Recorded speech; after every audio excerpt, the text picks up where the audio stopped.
Okay, so we're going to go on to segment 3. So what are the options for someone in a domestic violence situation? Well, they can get a separation agreement, okay? And this is a civil process that they can go through. They can get child custody awarded to them, hopefully, and child support, hopefully.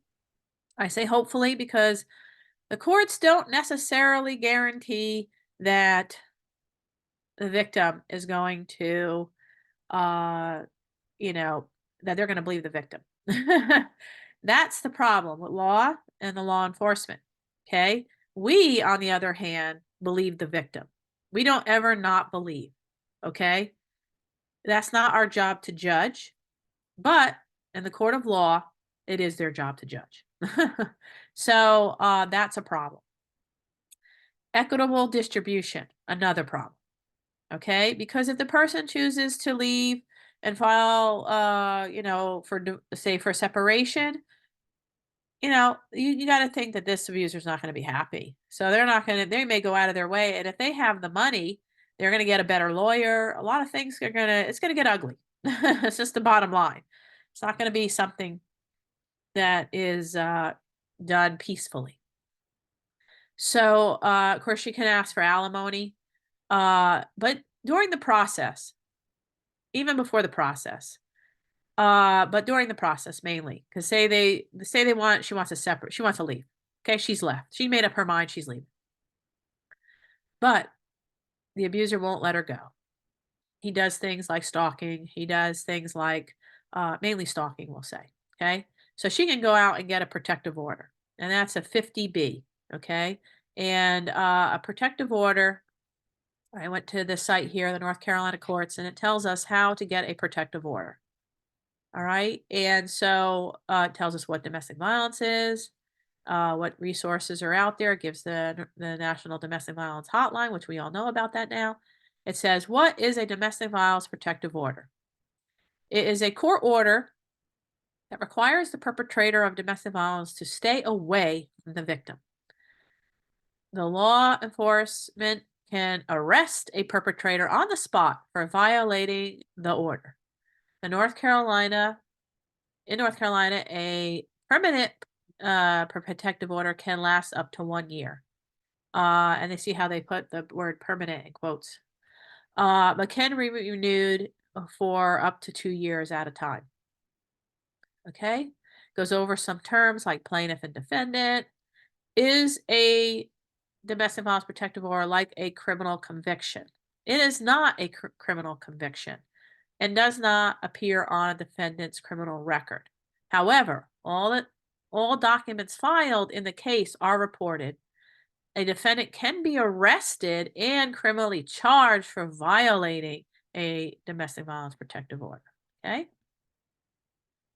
Uh, who can file a protective order? Anyone living in North Carolina, regardless of citizenship or immigration status, can file a domestic violence protective order. What type of relation do I need to have with the perpetrator to file a protective order? You can file a domestic violence protective order against anyone whom you have one of the following relationships with: a spouse, ex-spouse, a person who currently or previously lived with you in the same household as you, a person who have a child with, a person of the opposite sex whom you've had been dating in a relationship, a parent, child, grandparent, or grandchild. Okay. And okay, I'm not going to go into too much detail, but you can read that on your own, more about a protective order. Okay. So again, you file it in the county where the victim lives. And you can also get an emergency uh, protective order. It's called a temporary restraining order. It's for 10 days. Okay. Uh, let's see what over that. Okay, good. There was something I wanted to show you in this. This is again more information about it. It talks more about what qualifies as It talks about the domestic violence definition. Uh, Trying to think. I want to talk to you about what exactly violates a protective order. So when you say that they can't come in contact with you, that means that they cannot text you, telephone, okay? You can't they can't like send you an email, nothing. Okay? Nothing. Not a thing. Not a thing. Uh Cannot come in contact with you at all. And so when does it what constitute domestic violence and a criminal option? You have assault on a female. Believe it or not, that law wasn't there many years ago. Uh Communicating threats, stalking, like we said, trespassing, assault with a deadly weapon, assault inflicting serious bodily injury, harassing phone calls, interfering with emergency communications, kidnapping, false imprisonment, abduction of children, reckless driving, failure to support dependent spouse while living together. Okay, those all constitute criminal options. Okay, so you might say, well, where do we go to file this protective order? Well, you would go to, and I brought up Interactive Wake County in Raleigh does that. Also, here in Charlotte, Safe Alliance will help you do that. They're also court advocate. I brought up Interact already, so I'm going to click on Self Alliance. They are also could help you with court advocacy. Okay, so like they're basically helping you navigate the court system. Okay, so they can help you. And I can't remember. I did look. Here it is, Victim Assistance Advocate Court Advocacy Program. So this is what they offer. Okay, can accompany you at a civil and criminal case. Okay. So that's very helpful to help navigate that because that could be very challenging. And then also, I looked up this North Carolina, it's the domesticshelters.org. And this gives you programs per city. So we have, there's Raleigh, there's Charlotte, anywhere. I don't think, I think it's the major cities. I'm not sure if a lot of cities. I know Mint Hill wasn't listed here. I don't think. So it would be some of the bigger cities, but there's quite a few to check out some resources. Let me see. Is there any in Monroe? No. Okay. So, but they also give you some information there about programs in your area. Okay. So let's just assume the victim does want to leave, okay? And or she may have to leave abruptly. Something tells her that she needs to get out. What is she going to want to have available to her? Well, she's going to want to have gathered any important papers for herself and the child. Okay, she's going to want to set aside some cash and have gotten bank records and credit cards or anything like that ahead of time. She's gonna want to hide some keys somewhere, okay? Gonna have to have packed her essential toiletries and medications and maybe some clothes. Plan ahead on where she's gonna go for safety. A friend, family, somebody may even have a code word picked out to let people know, maybe a neighbor that something's going happening. Uh, and then if she's in immediate danger, just leave once and don't worry about any of this. Okay. Uh, can't always go to a shelter. Shelters, to last of my knowledge, are full. There's a waiting list to get into shelters. Okay. I don't know in this area. I know in the Raleigh area that has been the case for many years.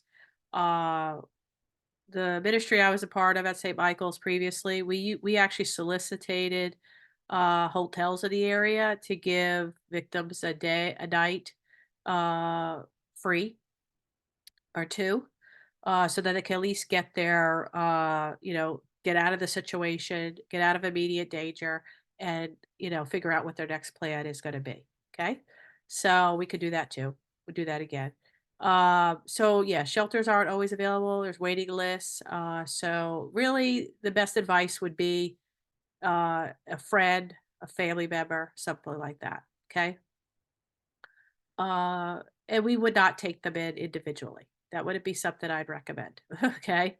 As just a ministry in and of itself, we wouldn't do that. Okay. So, also you want to talk about what's going on with your kid. Tell the kids that, I mean, they know already. I don't think you can hide domestic violence from them. You just want to tell them when to call 911 for you. You also want to make sure, different from 20 years ago, we have, cell phones and computers and a lot of more electronics at our disposal.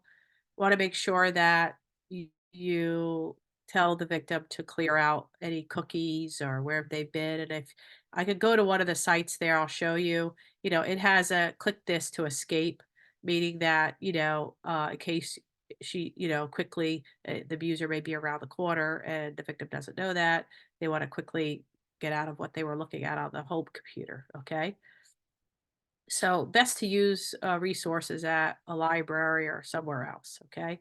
And so it also, if you want to go to this site here, it talks about safety planning. It is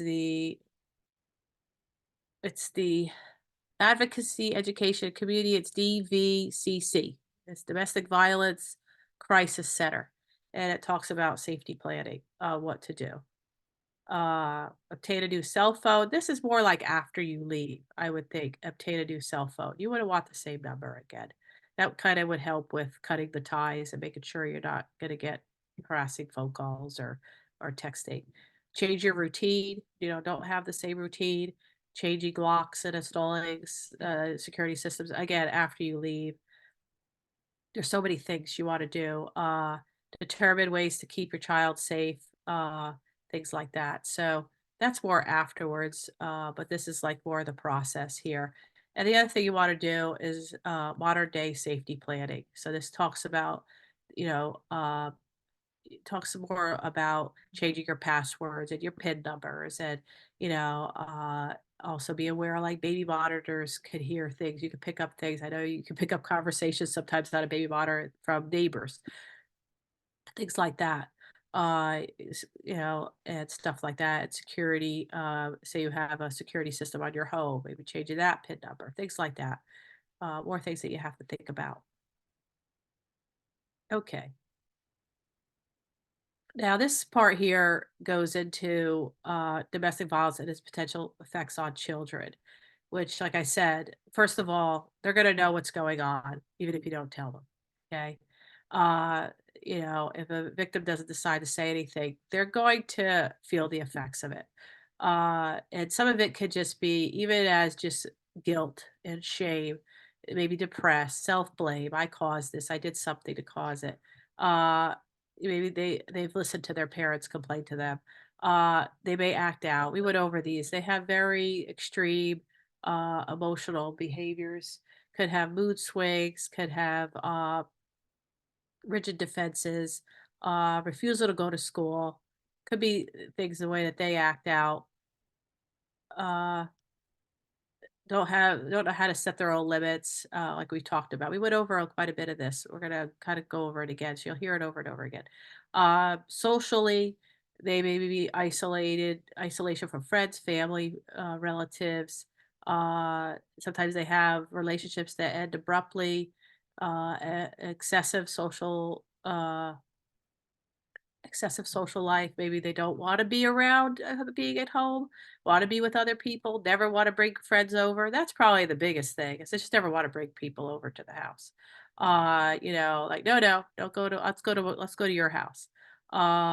May bully towards other peers. Difficulty trusting adults. Poor anger management and poor problem solving skills.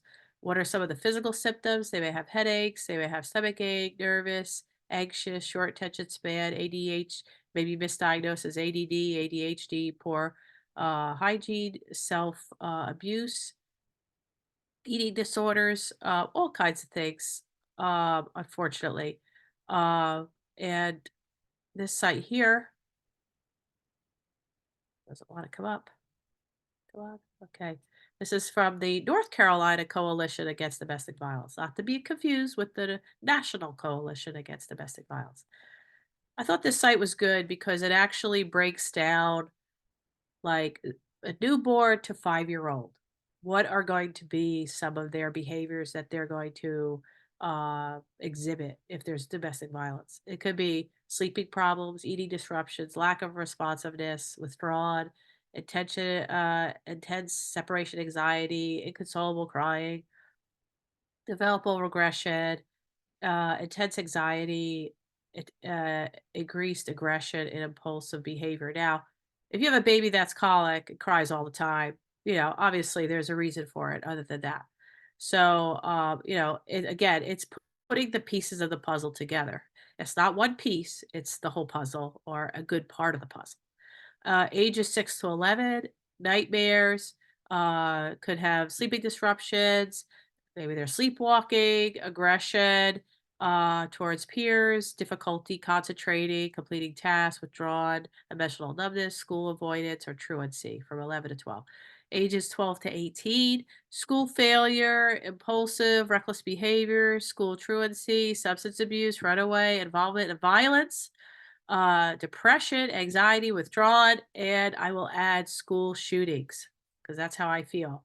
That if you were to go back to some of these, if you read some of these stories about these children or young adults, attempts towards domestic violence, and on top of that, sometimes the shooter will actually go and kill their parent either first or after. So, just to point that out.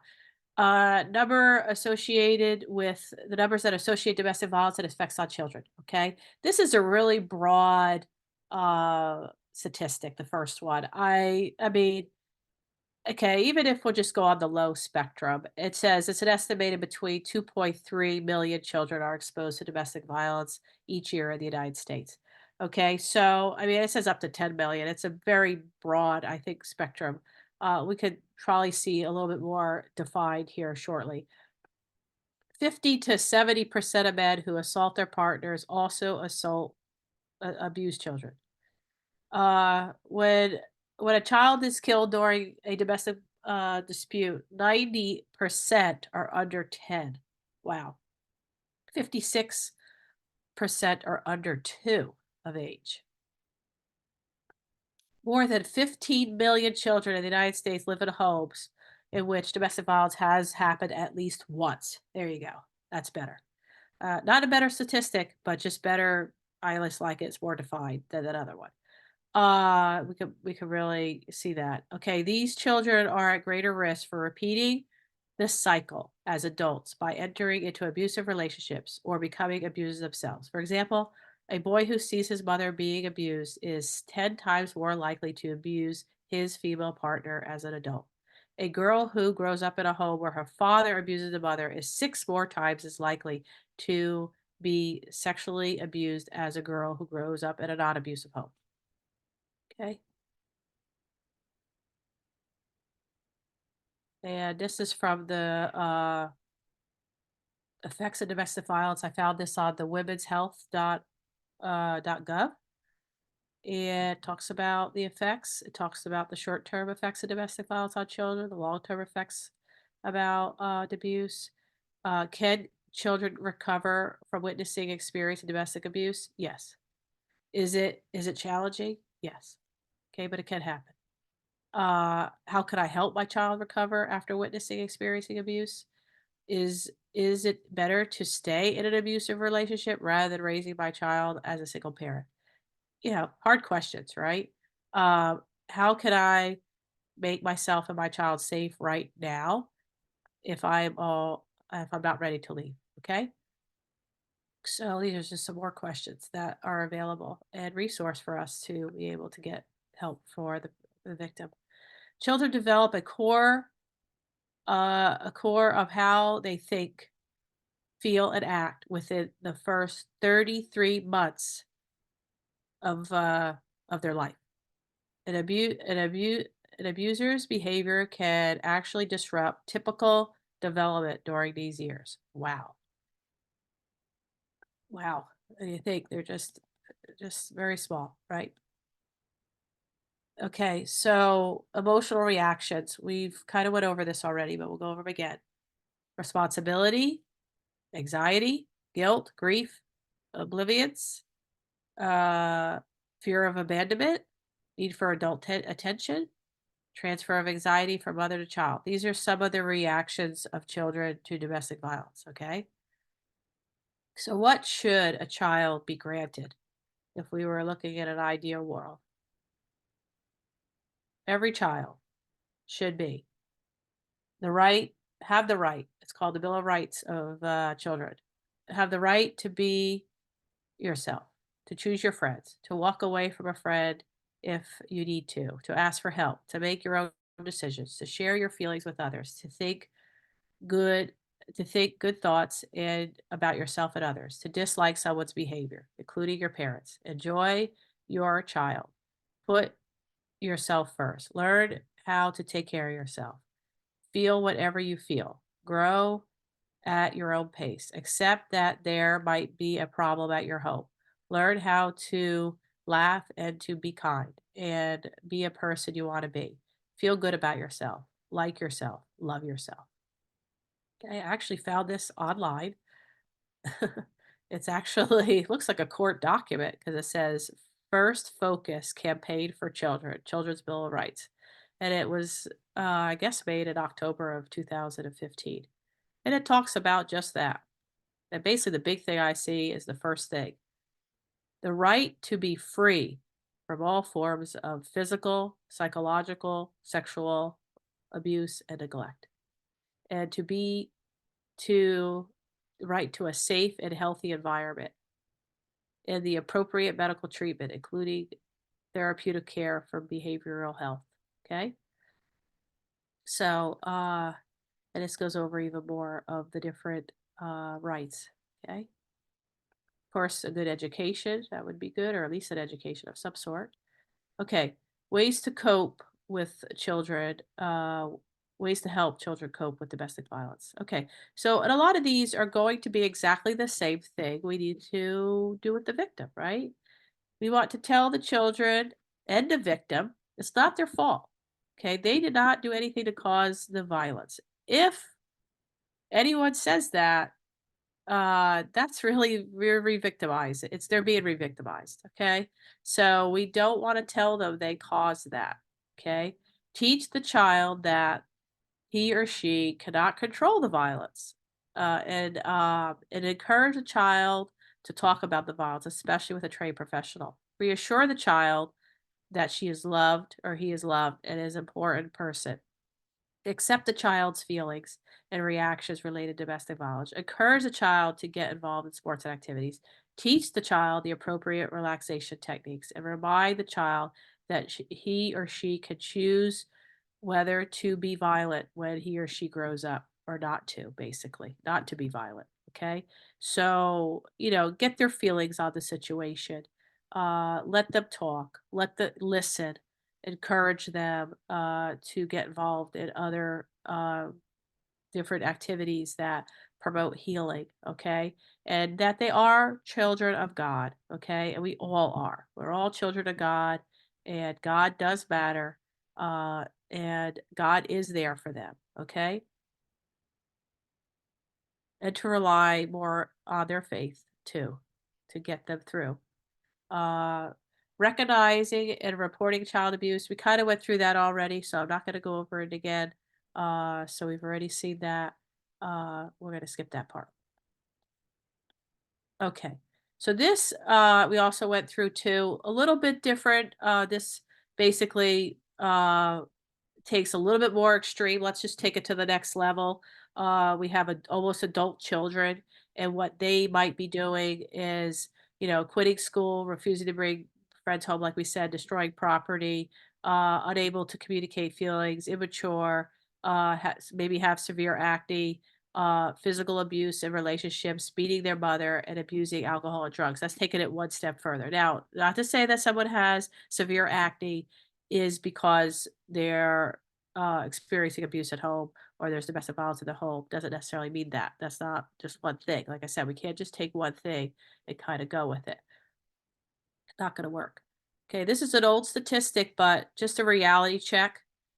Basically says that 63% of children in jail for murder are there because they have killed an abusive parent. Okay. So, I would think that that's probably, even if we just said 50%, okay? I'm sure that statistic is probably still very, I mean, even if it was just at one time in our life, and this, like I said, this training is about 20, I guess about 22 years old or so. Okay. So we're talking back in the early 2000s. Okay. Put it in perspective. Okay. So a little bit more about children. Like I said, this is because it really is all about the children, right? It's so there's three different. Basically broke this down into three different types of children, like kind of stereotype them. We got the withdrawn child, the pleasing child, and the acting out child. So the withdrawn child disappears physically and interpersonally at the first sign of trouble, over compliant, shy, withdrawn, watchfulness, no eye contact, keeps a very low profile. The pleasing child will be inappropriately adult serving, anticipating adults' needs and others, takes care of the abuser and other potential victims over patient, uh, and usually is more of a role reversal situation. An acting out child will be extremely aggressive, demanding, rageful, hyperactive, don't follow instructions, want total control, and fearful. May deliberately set off the abuser just to get to get it over with, basically, and not meeting but for not meeting the needs. Okay. So just gives you an idea of what these children may look like. So you're building this picture in your head. Okay, and that completes segment 3. Let me turn off the recording.